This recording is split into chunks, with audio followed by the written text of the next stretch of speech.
what's happening here? What has happened from what we've heard so far? Let's go to Rachael Falk, CEO of the Cybersecurity Cooperative Research Centre, to break this all down for us. Yep. From what we've heard from Optus and from the Minister as well, we've probably heard more from the Minister, to be honest, it's a fault within the core network. Doesn't sound good, but we don't have any more information on it. What would that likely be, do you think? Well, obviously it's something pretty major because it's taken out the whole country, it seems, for the services of Optus. So core network is the sort of the system, the central nervous system for for Optus.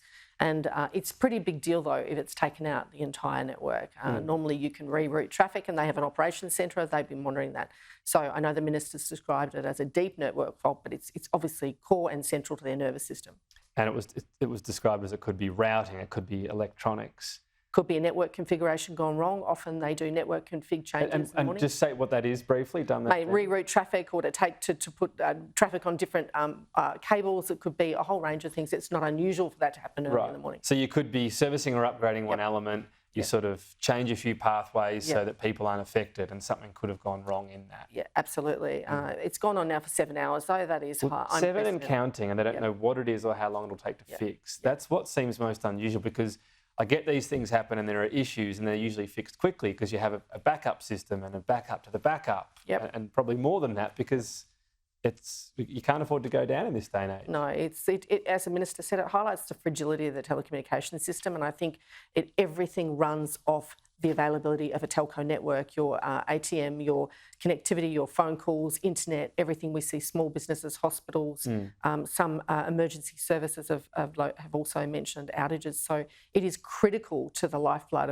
of society, and it demonstrates why when it goes down even for an hour, we notice it. But this is unprecedented now, 7 hours. Yeah. So unprecedented, you just mentioned. It's never, this level of thing has never happened before. Is it going to raise questions around, you said network fragility, the network generally, or Optus? Because it's not happening anywhere else. Well, look, all networks are vulnerable to some sort of outage, and certainly, my time at Telstra, they've had a few of their own as well. And believe me, as the CEO of Optus said, they will be scrambling to fix it. They have massive operations centres that literally map where the outages are across the country. I think the mystery here is they haven't really talked about whether there was an upgrade. It is often helpful in these situations to have the CEO out talking often and talking about it, even if they can't identify root cause, which I'm sure they're working towards. But the face of Optus really needs to be out right now. So, there have been outages before, Telstra ones. They always seem to be partial. It's not everyone. That's right. They're shorter. And we've only heard from the CEO on a local Sydney radio station, and that's it. Is this that they don't know, so they don't want to be out there saying we don't know? I mean, I think you'd rather hear something, right? Here's what happened. My experience, having worked at a telco for a long time, is customers get frustrated early and quickly if they don't understand why their network's not working.